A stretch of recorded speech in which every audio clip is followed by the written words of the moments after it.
agency owner, Sandbox Middle East. Tama ba, Tin? Yes. So yes, please come over and come join us. The second is, I would also like to call in the duo. Duo ba? It's the podcast show called Hello Ma'am Sir. This is so funny kasi anyway, I will tell my story. So I'd like to welcome Joseph and Darrell to the stage, please. So when Jay comes in, Jay is also the financial coach. He also has a podcast talking about the finance. So we will just let him join us when he's here.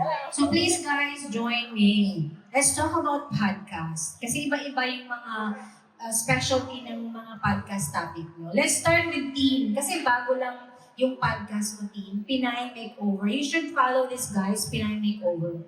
So, why Pinay Makeover, Teen? Yeah. Hi, and thank you so much for inviting me. Hello everyone, thanks for sticking out. Pinay Makeover actually is what a decade-long project. Right. I started it with a friend, a makeup artist friend in the Philippines. The idea was just to kind of make Pinays feel beautiful. Okay. Before we were inviting regular Pinays to make over and kind of get their story out there. And then my friend went back home for good. So, medyo natigil yung idea namin. So, and recently, I met up again with Carrie Bell, who's the RJ we all know from Dagmay 1.1. So, she agreed to kind of continue the idea, but on another format. So, we decided to create the podcast, and parang it's not just about makeover externally, but also internally mindset. Oo. So it's a mindset makeover for Pinays. Yeah, so Tama we ba? just kind of discussed ideas about, how change the misconceptions. Like, so that's very interesting. I was actually thinking Pinay Makeover, like you're going to talk about the physical aspect of it, na mag-makeover, mag-makeup at all. But it's good to know. That's why you wanted to know what's your podcast all about. And your podcast is Hello Ma'am Sir Show. Yung unang nakita ko talaga itong Hello Ma'am Sir Show. Show ba? Hello Ma'am Sir Show. I was thinking that you guys are tackling the topic of, alam mo yung cultural ng mga like Hello Ma'am Sir, yung mga, probably I was thinking like, you're going to feature mga OFW in the customer service industry na nag-Hello Ma'am Sir, yung mga ganon. But it was totally different, and to be honest with you, I'm still grasping it right now, still until this moment, kung ano yung ano. But tell us about it, para hindi tayo maguluhan. Hello. Yes. Kaya, kasi yung nung naisip namin yung Hello Ma'am Sir Show, kasi taken na kasi yung Pinay Makeover. So, wala na ginawa Pinay na namin Hello Ma'am Sir Show. Yeah. Pero, given the name na Hello Ma'am Sir, kasi so common to Yes, hear that sa retail, sa Customer service, industry. oo. And I think it's a good recall para sa mga Pilipino, and it's a very common Parang phrase. Yeah, phrase para Hello sa mga Ma'am Sir. Pilipino. Oo. So that's why, that's the hook. Yeah. Like, that's why I'm hooked. Kasi And- nung nakita ko nga, Hello Ma'am Sir Show, it was so interesting. I was Yeah. so curious. And our podcast is it's a comedy podcast, so it's yun yung And I watched one of your podcasts. So, I was still like, so ano yung pinag-usapan? Yeah, magulo kami. Sige. But I think eventually we will get into that point na siguro maano din natin yung niche. Kasi meron na din kayong following eh. Yes. So, I think it's all about really starting, and then eventually we will get to that point. Siguro, pasok ako sa show. Of course.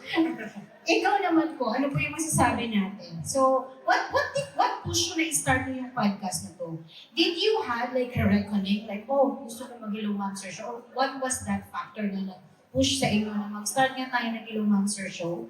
If I'm not mistaken, nag-start kami during or before pandemic. And then medyo na-push during pandemic. Pero initially, kami ni Tito Epi are big fans of podcasts even before, starting with like NPR or Serial before. a serial podcast. So parang intriguing for us. And then apparently it's sort of DIY for a lot of people. Kasi dati, wala kaming video, start Pero kami ng audio. napaka-natural niyo Like you were just really having discussion Sa over bahay. lunch sa bahay. Yeah, actually, briefly, is kami, since kami mga boys, umiinom kami every weekend. Oo. Before.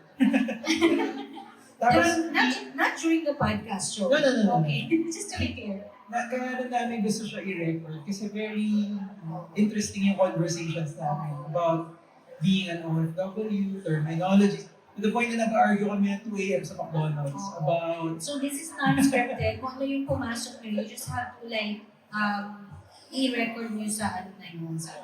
Yeah. So I'm sure a lot of you are also following a lot of podcasters. When you were here, J. Ross was here earlier. Napaka-interesting yung pinag-usapan natin. Kasi siya big time yung mga guests niya sa podcast niya eh. So sa tingin niyo, ano kaya yung biggest, ano kaya yung element ng isang podcast na makakapag-hook ng isang ng audience niya? Ikaw, Tim, kasi of course, bago pa lang. Have you already, na ano mo na ba yung market niyo? Like your target audience for this? Yes, because it's called Pinay Makeover and it was not a podcast. It evolved into one. Okay. So the niche was really nice. Oo. Really, you and me and Filipinas outside of our home country. So it's not just to buy, but Filipinos living abroad. So I think that's the niche that we've always gone for. Oo. And to show parang ano yung experience, ano yung Nila. kaibahan ng tumira tayo sa, yung Sa ibang bansa. tumira tayo sa ibang bansa, compared to experience sa country. Ganun. So yun yung parang niche that we're going for. But since parang bago pa lang yung podcast format, Yes. medyo nag-develop pa rin kami ng audience that we really Oh, want to. still, discovering. But then again, I think with podcast, what's the difference between having, let's say, mga short form formats ng TikTok or Instagram or podcast kasi is very parang natural, very conversational. So it's long form. So I guess yung mga ako rin, fan din ako ng podcast. So when I listen to a podcast, it's really, you're like inside the conversation. Parang maganda dun yung parang Nag-uusap. kabarkada mo lang sila, gano'n. Tapos parang kunyari may mga listeners na parang nakikinig lang habang nagluluto, ganyan. So yun yung idea na. Which makes me ask you this, kasi we had this short discussion earlier, like sabi mo, no, maliit na lang kami, hindi ba ka namin alam kung sino yung mga ano. So ano yung challenge mo here? Like ano yung challenge para sa inyo to push your podcast out there na para hanapin tong mga ano.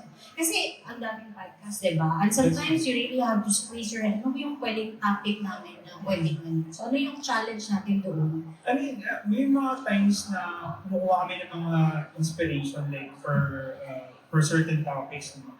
Like yung yung mga normal, like kung ano yung nare-release na social issues ngayon, pinag-usapan nila but in a comical way.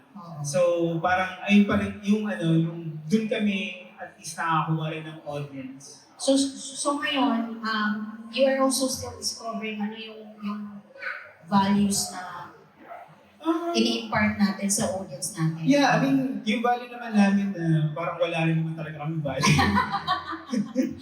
Pero I mean, kung ano yung matake ng audience, that's ayun yung pinaka-ano sa amin siguro. Uy, I finished your podcast I think you were discussing some, I think Filipina na about mga Filipino na, ay nakalimutan ko na. I mean, kung ano yung makuha ng audience from the episode is, I think, the best thing for us. Kasi kung meron sila makuha value or hindi, it's up to them. Ito din, kasi magkaiba yung podcaster tsaka yung content creator. Ano yung leverage nyo over a content creator? Oo. So ano yung edge nyo over the content creator? Maybe Yeah, I guess. no, I mean the context. Let's talk about the context. Siguro mas detailed sa long form. Not necessarily podcast. Any long form, I would say, like documentary maybe. Oo. It's more detailed. Hindi din scripted, no? Talagang impromptu na mga opinions and insight. Oo. Diba ako na yung sumagot? But how do you see this landscape moving, like growing in the next years? Nag-iisip na nga ako ngayon kung ano yung podcast ko din, di ba? Pumasok na din ako.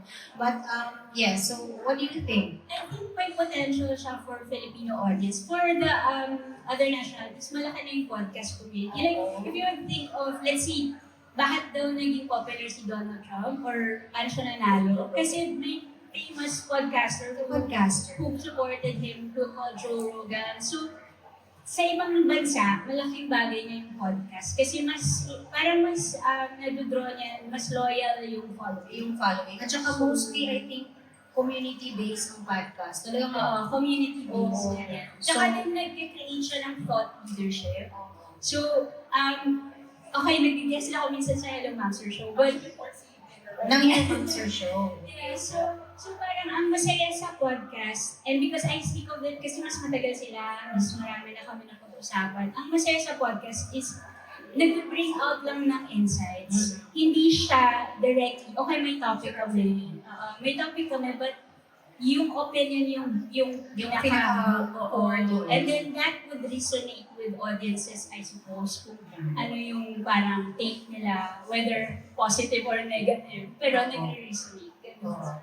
So like you guys, since as you said, bago pa lang, so in the future, ano pa yung mga kailangang mga innovation ideas ang pwedeng gawin ng Hello Ma'am Sir Show? Kasi pwede namin abangan to at gusto kong i-promote kasi I think sa podcast, konti pa lang yung podcaster ng Filipino community, mabibilang lang talaga. So, I hope that marami pang ano. So, yeah, what do you think In of this? terms of innovation, I think baka mag-flyers kami. Puro kakalokohan. Ang dami kong natutunan sa'yo today. Sabi ko sa inyo, dapat ninyo kayo bigas pero Alam mo, next content creator summit namin, parang baka ma-shock ako sa'yo, oh my gosh, there is some content here, may insight na. But no, kidding I aside. mean, innovation in terms of podcasting. Kasi yung podcasting is like, it's a very, bata pa lang siya na, Na ano, no? na media, form of media. And I think, depende sa tao na kung paano nila i-digest yung content na kinukuha nila. But in terms of innovation nga, I think it will kasi before ang podcasting is just like audio. Like Ano ba yung before na walang video? Spotify, mga ganyan. No. Audio. Before it was like Apple Podcast only. Apple Podcast, so talagang Saka lang nagkaroon ng Spotify How long, podcast. by the way, what process do you go through when you do podcast? Ang editing and all? Editing, I think that's the hardest part Oo, of ano? producing a podcast. Kasi ako yung nag-edit din ng podcast, and I do the branding, I do the thumbnails, everything actually. I do that. That's also very matrabaho. So that's why hindi siya, Yeah. So, Hair and makeup, hair and makeup din, diba? So styling. lahat na. Itong pag-podcast nyo na ito, how do you use this to actually influence people? Like, again, we have to make a positive impact. So, paano natin ginagamit ito sa mabuting paraan? Hindi kalokohan, ha? Hindi ka lokohan sa sorry, question again. Good. How do you use podcast, to have more impact in other people's life? Yeah. Ang hirap ng question. Like for us, I guess I can only speak for our show. Kasi yung mga comments ng mga followers, although very niche yung followers namin, nakakatuwa kasi sometimes they thank us for the entertainment. Entertainment purpose. Diba? Hindi siya seryoso, no? But it's entertaining. I mean, yeah, they say na parang, okay, they might buy kasi sometimes, mahaba yung drive ko.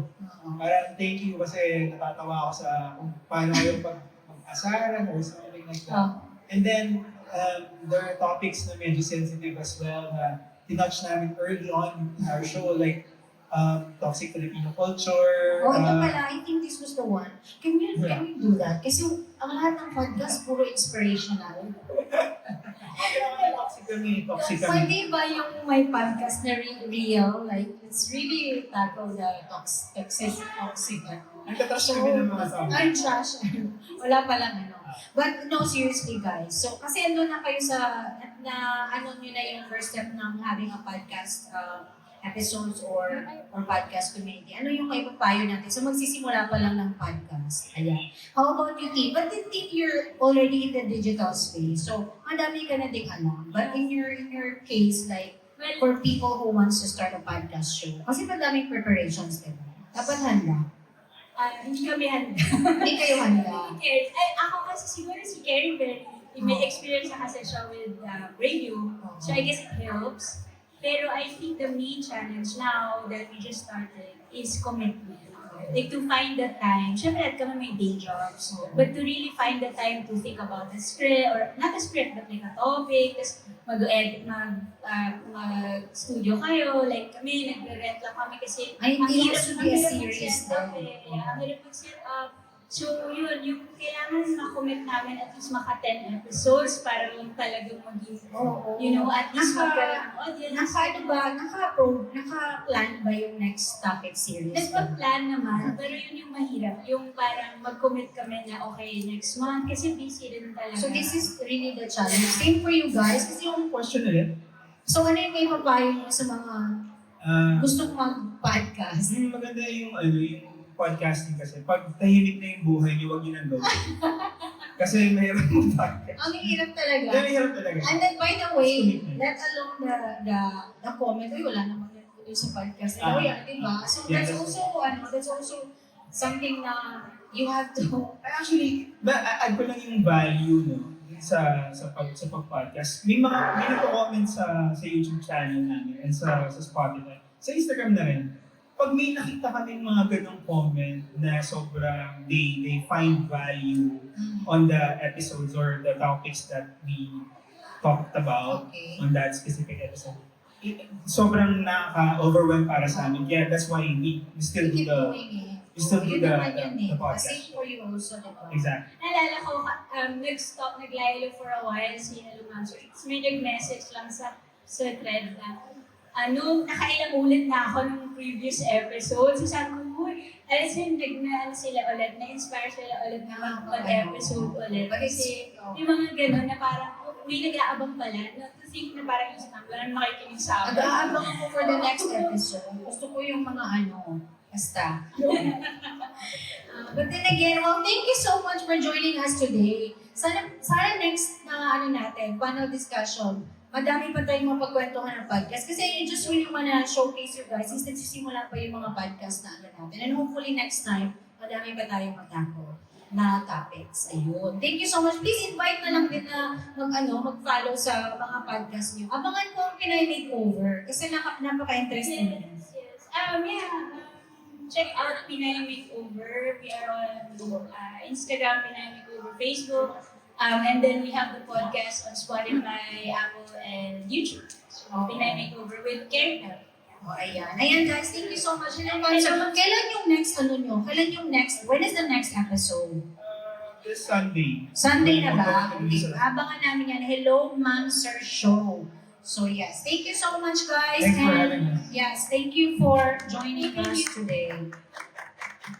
So I think we have one more guest. I'm not sure if he is here.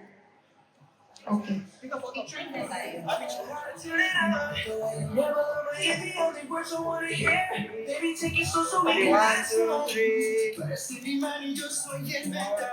Me voy acercando y voy armando el plan. Solo con pensarlo se acelera el pulso. Ayan, thank you so much guys. See you.